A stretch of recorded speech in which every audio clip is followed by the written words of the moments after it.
दरअसल पिछले 72 साल के राजनीति में आज तक ऐसा नहीं हुआ था कि भाई साहब स्पीकर का चुनाव हो। जी हाँ, स्पीकर का चुनाव होने जा रहा है कल 11 बजे। एक तरफ एनडीए खड़ा रहेगा पूरा मजबूती के साथ 293 सांसद के साथ, और एक तरफ खड़ा रही 233 सांसद के साथ इंडिया गठबंधन।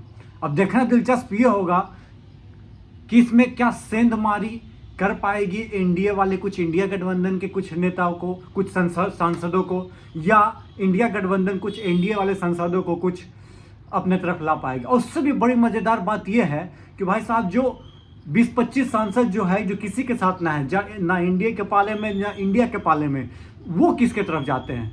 सबसे पहला सवाल है बीजेडी उड़ीसा में। तो नवीन पटनायक जी ने साफ तौर पे बोल दिया है कि वो बीजेपी के साथ, मतलब एनडीए के साथ खड़ा नहीं है। तो इसका मतलब क्या ये निकाला जा सकता है कि वो इंडिया के साथ है, या ये भी हो सकता है कि वो किसी के साथ ना हो। हालत तो ये भी हो सकती है। दूसरी तरफ हम लोग चलते हैं रेड्डी साहब, वहां की बात किया जाए तो वो किसके साथ है? क्या वो बीजेपी टीडीपी के साथ, एनडीए के साथ हैं, या इंडिया के साथ है? ये कल फैसला, कल मोहर लग जाएगा। या वो किसी के साथ नहीं है, ये भी पता चल जाएगा। इसी तरह तमाम छोटे मोटे दल जो या तो फिर इंडिपेंडेंट जो नेता चुन कर गए हैं, वो किसके साथ रहेंगे, ये भी होगा। तो कल जो है इंडिया को अपनी क्या बोलते क्षमता पता चलेगा फाइनल, कि उनके साथ कितने लोग हैं। इंडिया को अपना स्ट्रेंथ पता चल जाएगा कि भाई साहब हम कोई बिल लाएं तो कहीं लटक न जाए, और सरकार पूरी मजबूती इसके साथ खड़ी है कि नहीं, कोई डमाडोल स्थिति है कि नहीं। दरअसल आंख बंद करके कहा जाए तो इसमें कोई दोहराए नहीं कि कल जीत जो है इंडिया की होने जा रही है। इसमें कोई सबको सुबह नहीं होनी चाहिए। वहीं पर बात किया जाए इंडिया तो फिर क्यों खड़ा किया? इंडिया खड़ा किया कि अपना स्ट्रेंथ जानने के लिए। इंडिया खड़ा किया कि पता चले कि उनके साथ अभी कौन कौन है। और इंडिया ने पहले क्या किया? पहले बात ये हुई कि डिप्टी स्पीकर जो है इंडिया ब्लॉक का होना चाहिए। बेसिकली जो हो सकता था या हुआ है पहले भी कि डिप्टी स्पीकर जो है विपक्ष को दे दिया जाता है। ऐसा कोई बहुत बड़ी चीज़ बहुत बड़ी डिमांड जो है विपक्ष का नहीं था, लेकिन उसके बावजूद जो है एनडीए वाले माने नहीं। दरअसल राहुल गांधी का ये कहना है कि भाई साहब राजनाथ सिंह ने राजनाथ सिंह ने कॉल किया खड़गे जी को।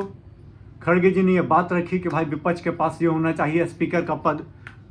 उसके बाद कॉल नहीं आया। राजनाथ सिंह के तुरंत उन्हें फटाक का रिप्लाई आता है कि वो 3 बार कॉल किए, लेकिन वहां पे ऐसा कुछ भी बात नहीं हुआ कि विपक्ष का डिप्टी स्पीकर होना चाहिए। अब बात ये अलग चीज़ है।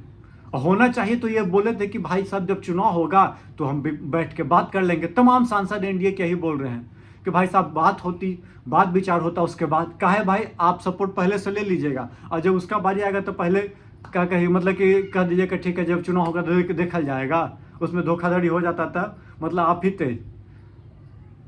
मीठा मीठा गप गप और तीखा तीखा थू थू, वाह, ये कहाँ का नियम चलेगा।